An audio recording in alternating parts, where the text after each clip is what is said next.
Montana Territory, August 1879. The sun was setting low behind the Bitterroot Mountains when the gunshots started. Brielle Langford did not look back. Her skirts were torn, her boots caked with dust as she scrambled up the rocky slope, lungs burning. The pine trees thinned near the ridge, revealing the entrance to a jagged rock face half hidden by brush. She ducked behind it, fingers trembling as she pushed her way into the cool darkness of the cave. Inside, the air was damp. Her heartbeat echoed louder than the wind outside. She pressed herself to the rough stone wall, listening. A twig cracked in the distance. Laughter followed, men's voices taunting Cruel. She closed her eyes and held her breath. They had come for her at the trading post. 4 of them, faces masked, but she had seen the red bandana on the one who led them. She had seen him 3 days earlier in town when she refused to sell her father's land. Now her father was gone, ambushed a week ago, and she knew why. They wanted her land, and they wanted her silenced. She had no family left, no one to turn to. Except Brielle curled tighter into the stone, tears stinging her eyes. She had been alone since her father's death. She had managed the house, sold off what she could, and tried to keep the deed safe. But now they were hunting her, like she was nothing. Outside, the voices were fading. Night fell completely. She stayed huddled in the back of the cave, her shawl wrapped tight, her fingers gripped around the small pistol she barely knew how to use. She did not sleep. By morning, the whisper of hooves on grass stirred her. She held her breath and peered out from behind the brush. A tall man on horseback was coming up the ridge. He moved slow, careful, his eyes scanning the trees. His hat shaded his face, but she could see the rifle strapped across his back and the way he sat the saddle straight, sure, calm. He had a scar along his jaw and a dust-worn coat that looked like it had seen years of trail behind it. She raised the pistol with both hands. "Do not come any closer," she called, voice hoarse. He stopped, hands lifted. "I am not with them," he said. His voice was deep, steady. "Name's Calden Duke. I came because I found your horse limping near the creek. Saddle was torn, looked like someone was running scared." Brielle's hands shook. They chased me up here." He nodded once. "I know who they are, been tracking them since last week. They hit a ranch south of here. Took a man's wife, left him for dead." Her throat tightened. "They killed my father." His eyes settled on hers. "Then they are not leaving this mountain alive." She lowered the pistol slowly, her arms aching from holding it out. "Are you hurt?" he asked, stepping down from the horse. "No, just cold and tired. I have a blanket in my saddlebag and food." He moved easy, not rushing her, set the blanket on a flat rock, opened a biscuit tin and offered her one. She took it. Her fingers brushed his. Warmth, solid and strange, flared through her chest. She had not touched another soul in days. "Thank you," she whispered. He crouched nearby, not crowding her. "You got a name?" "Brielle Langford," he nodded. "Brielle, you got anywhere safe to go?" She shook her head. "They burned my house." His jaw tightened. "Then I will stay with you until they are dealt with. You do not have to be afraid." She looked at him then, really looked. The way his hands moved steady, quiet. The way he watched the trees like he had done it his whole life, the scar on his jaw. The way he kept his voice low, like he knew what fear sounded like. "You are not here by accident," she said. "No," he answered. "I saw the smoke, rode toward it, found your horse, figured someone needed help." She felt something tighten in her chest, not fear, not this time. "Why would you help a stranger?" He looked down at his hands. "Because I was raised not to leave people behind, and because I lost a sister once. Took me too long to get there. I will not let that happen again." The silence between them settled into something quieter. Something that did not feel like fear anymore. That night he built a fire just outside the cave, shielded by rocks. They ate beans and hard bread. She watched the way he moved, efficient, thoughtful. He gave her the blanket without asking, slept sitting up with the rifle across his lap. She watched him through the flicker of the firelight. He had kind eyes under the shadows, and a sadness behind them like someone who had known loss too well. In the morning he handed her a tin cup of coffee. "We move at first light," he said. "I tracked their camp. They are 3 miles east." I will take care of them, she stared at him. Alone, he met her eyes. I told you I came ready to defend you, her throat caught. No one had ever said that to her, not since her father. I do not want you to get killed. I will not. He held her gaze. But I need you to stay here till I come back. Can you do that? She nodded slowly. Be careful. He gave her the smallest smile she had seen on him. Always.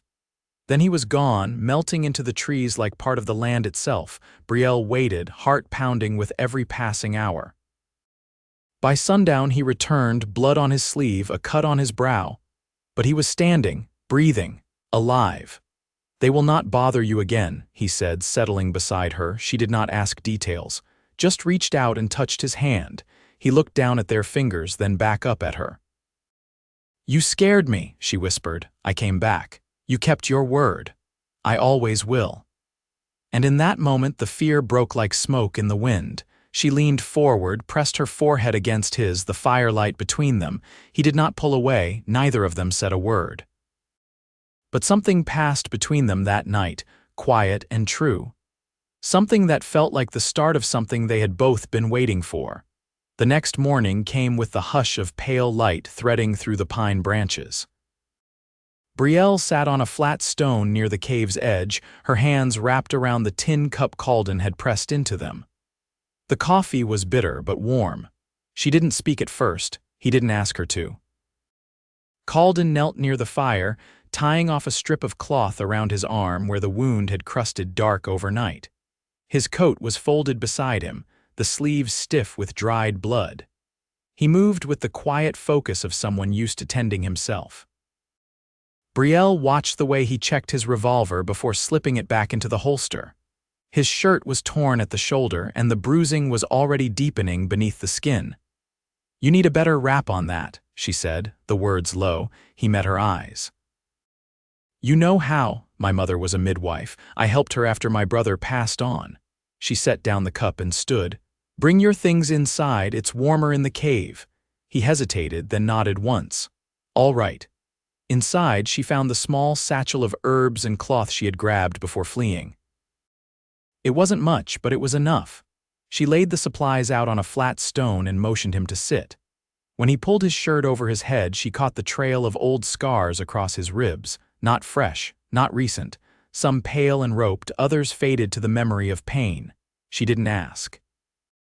He didn't offer. She dipped a clean cloth into water and began to wipe the wound. You've seen your share of trouble, she murmured. He winced but didn't pull away. Been riding alone a long time. Where's home? He shifted. Used to be southern Missouri. Family farm before the war, she glanced up. You fought, he nodded. Cavalry, Confederacy. She didn't flinch, just folded another cloth. My father wore blue, but he never hated a man just for where he stood. Said war made enemies of good folk who might have been neighbors otherwise. Calden's voice was quiet. Your father sounds like a man worth knowing. He was. She pressed the poultice to his arm, watching the way his jaw clenched, but he didn't complain. You ever think about going back? She asked. No one left there now.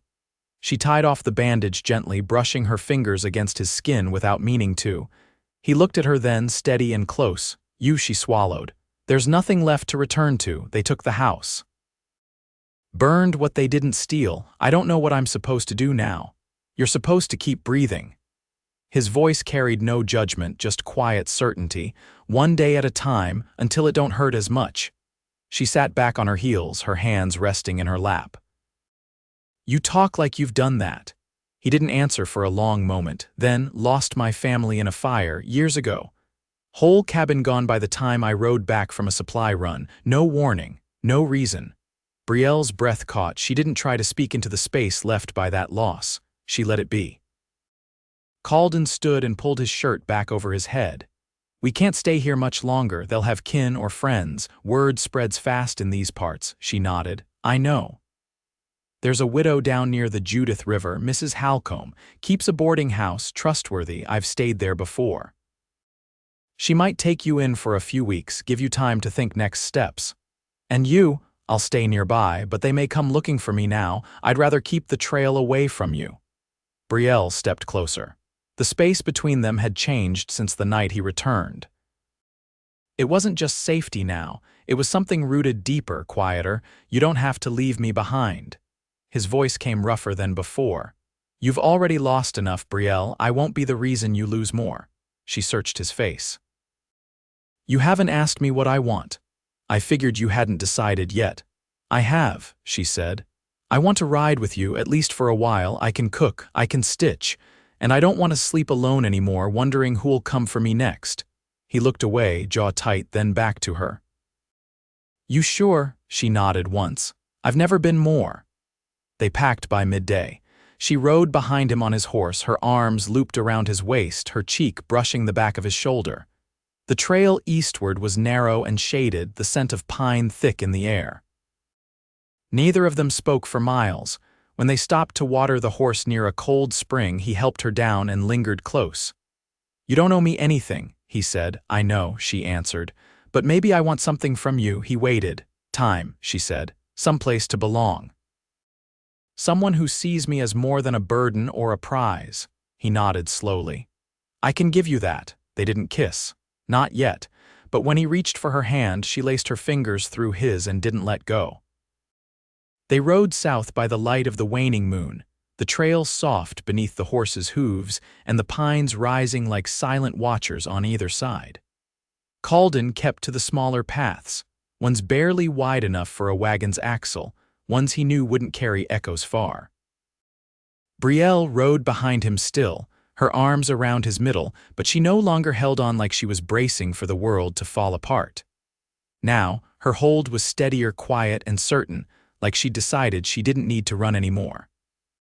By the time they reached the flats just north of the Judith River, the sun had lifted its pale face over the horizon. The prairie opened wide, golden and wind brushed, and the trees thinned into cottonwoods along the river's bend. Calden reined in near an abandoned trapper's cabin, its roof half sunk. Porch gone to rot, but the stone chimney still stood straight, and the well out back held clean water. Won't be much, he said, swinging down, but it's dry and out of sight. Brielle stepped down without waiting for him to offer a hand. I've slept in worse. He turned to her then, studying the way her eyes scanned the land. She'd stopped flinching at every shadow, her back was straighter now. He noticed the way she adjusted her skirts before walking, like she was remembering her own weight in the world again. I'll check the cabin, he said. Make sure no one's been through lately. She nodded and followed, close but quiet. Inside, dust coated the floor like a second skin and a bird's nest sagged from the rafters. The hearth was cold, but stones were still stacked high and a mouse darted behind a rusted kettle. It's not much, he said. It's fine. She brushed her palm along the wall, then turned to him.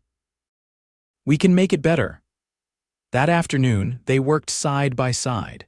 He patched the broken shutter with boards from the collapsed porch while she cleared the hearth and scrubbed the soot-black stones with river water and a rag from her satchel. When he hammered the last nail, she was already arranging what little food they had on a cloth by the doorway: jerked venison, dried apples, and a wedge of hard cheese. They ate sitting on the cabin's threshold, the sun warming their shoulders. You always ride alone? She asked, her voice low. He looked out over the grass. Since the war ended, mostly, I worked cattle a while, took jobs escorting freight. Folks pay better when you don't ask questions. You ever want something steadier? He didn't answer at once, pulled a strip of meat from the cloth and chewed it slow. I used to think I didn't belong anywhere, he said eventually. Too much behind me, too much I couldn't fix. Brielle watched a hawk wheel high over the trees. Maybe belonging isn't about fixing things. Maybe it's just about having someone who stays. She didn't look at him when she said it. But he looked at her. That night, a storm rolled in from the west. The wind rose sharp and sudden, rattling the patched shutters. Calden moved their saddle packs inside and banked the fire low. Brielle spread her shawl near the hearth, then glanced at him. You should sleep, she said. I'll keep watch for a while. You sure? She nodded. You've earned some rest. He lay down near the wall, one arm tucked behind his head, the other resting lightly on his holster, but he didn't close his eyes right away. He watched her through the fading shadows, the way she sat cross-legged, chin tucked into her shawl, eyes steady on the door. When sleep finally took him, it came easier than it had in years.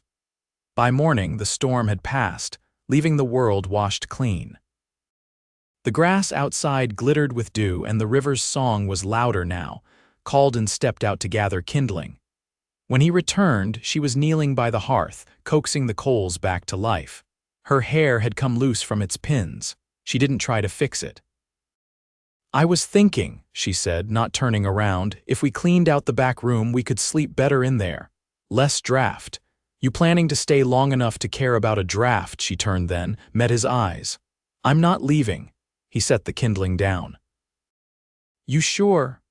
"I've spent every day since my father died wondering where to go next, and then you showed up and I didn't have to ask anymore." He didn't move, not for a long breath. Then he crossed the room and stood in front of her. "You're not something I meant to find," he said. "But I'm not walking away." She stepped forward, slow. "I don't want you to." When he kissed her, it was quiet.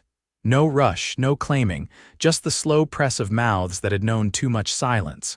She leaned into him like she'd been waiting her whole life for something to hold that didn't break. Outside, the wind stirred the grass.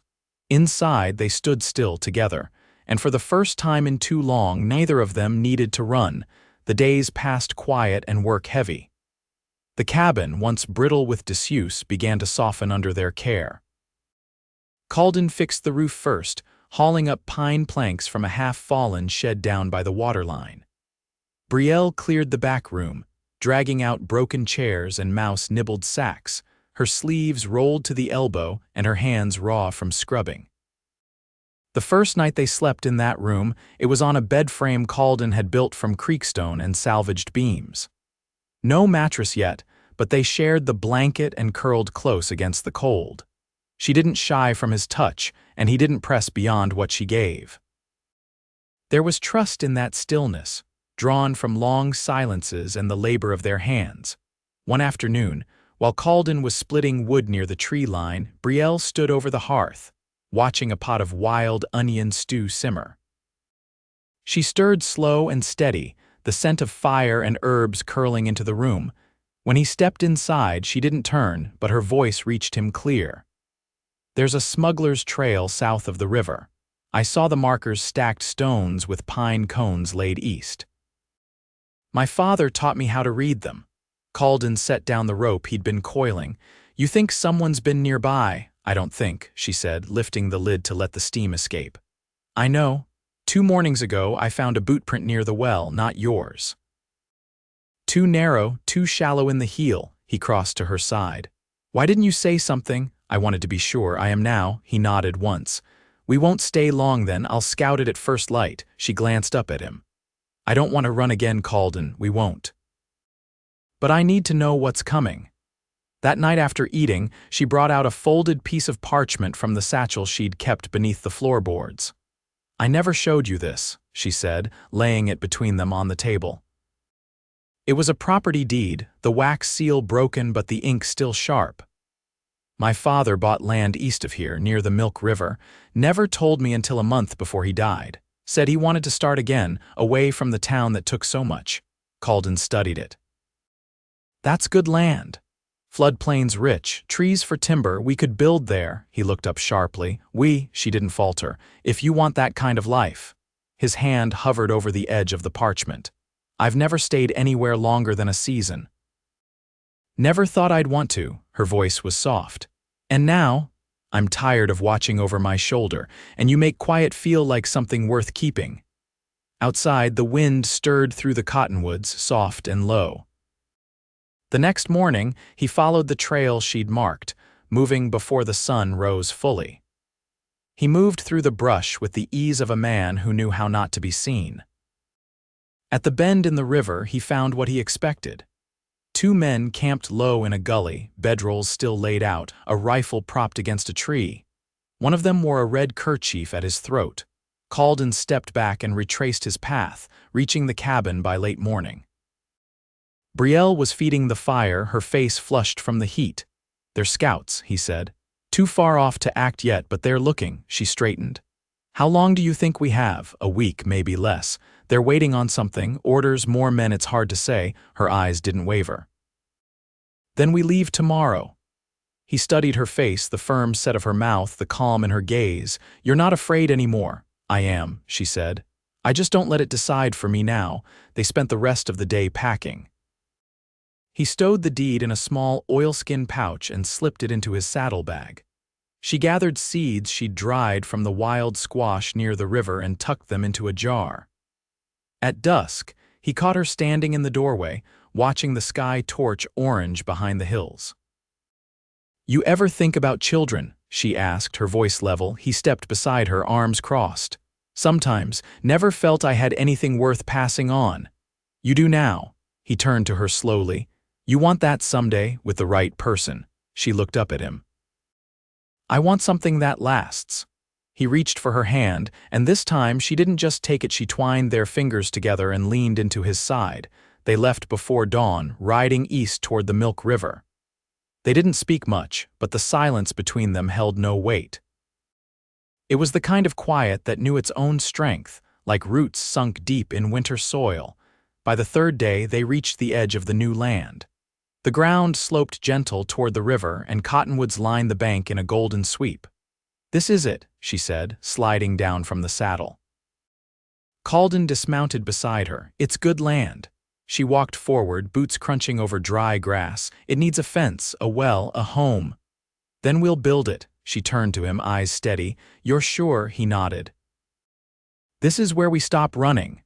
She smiled, then not a flash, but something slow and certain. She stepped forward and laid her hand above his heart.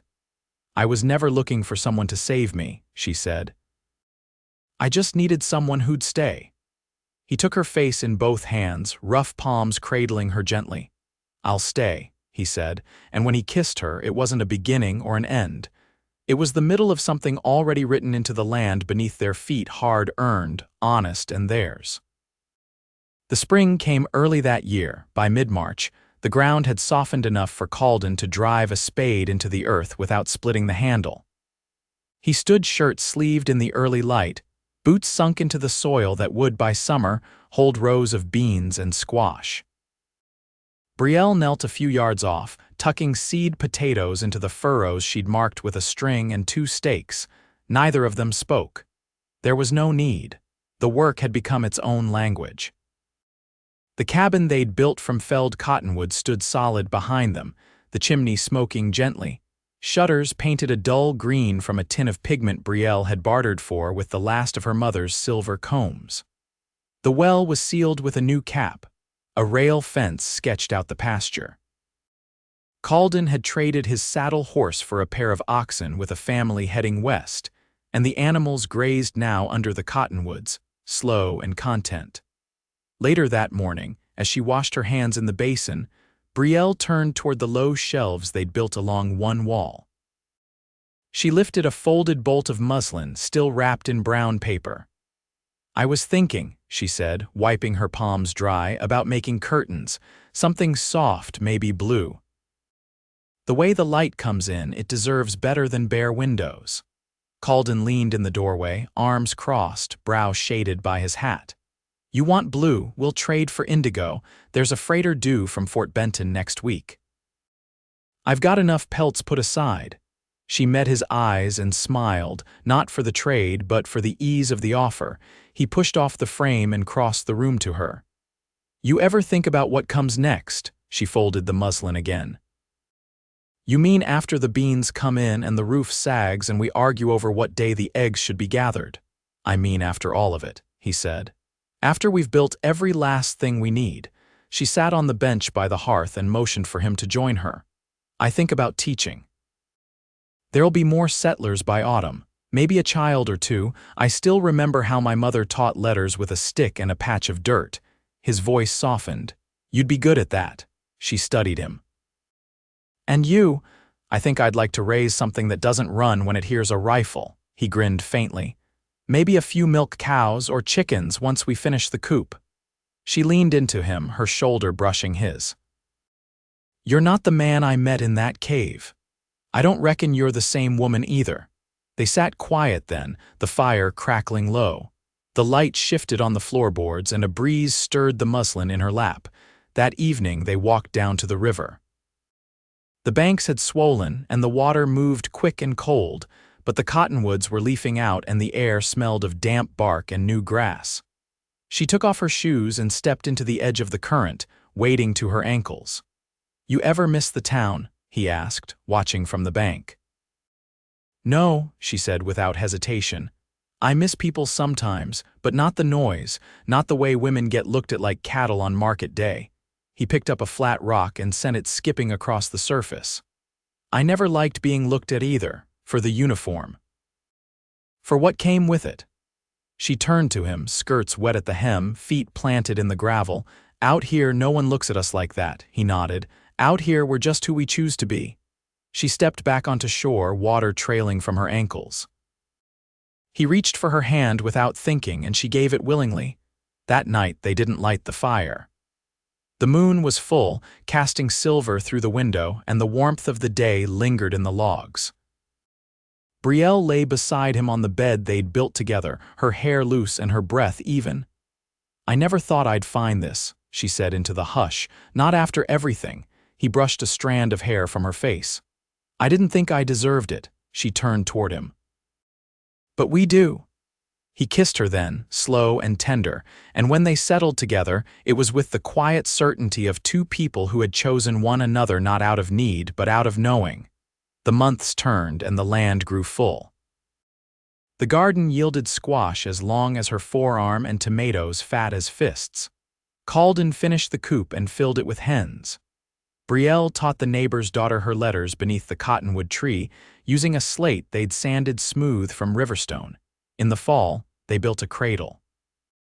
Not because they were in a rush, but because something had shifted between them, something sure and rooted. She carried no child yet, but they both knew it would happen in time, and when it did, they would be ready. One evening, as the last leaves fell and the first frost clung to the porch rail, Calden came in from the field, boots muddy, and held out something wrapped in linen. She untied it slowly. Inside was a ring, simple and silver, set with a sliver of turquoise. "I found the stone near the creek," he said. "Had it shaped by a smith who owed me a favor." She looked up, eyes shining. "You're not asking, are you?" "No," he said. "I'm telling you I'm yours, and I want you to have something that says it." She slid the ring on without hesitation. "I'll wear it always," she said. Years passed, but they stayed. The land held them, and the cabin grew with them. They added a second room when the first child came, a girl with her mother's calm eyes and her father's quiet watchfulness. Two sons followed, one with hands always in the dirt, the other with a gift for carving animals from scrap wood. They taught their children to read and to build and to listen. Calden grew lines at the corners of his eyes, and Brielle's hair turned silver in streaks, but the way they looked at each other never changed. In the evenings, long after the chores were done and the children asleep, they sat on the porch side by side, sometimes speaking, sometimes not. And in the hush of those twilight hours, with the land quiet around them and the stars just beginning to rise, they knew they had built a life that could not be taken, a life they had chosen, shaped and held together. A life where love was not loud, but lasting. Where peace was not given, but earned. And they lived that way, heart to heart, all their days.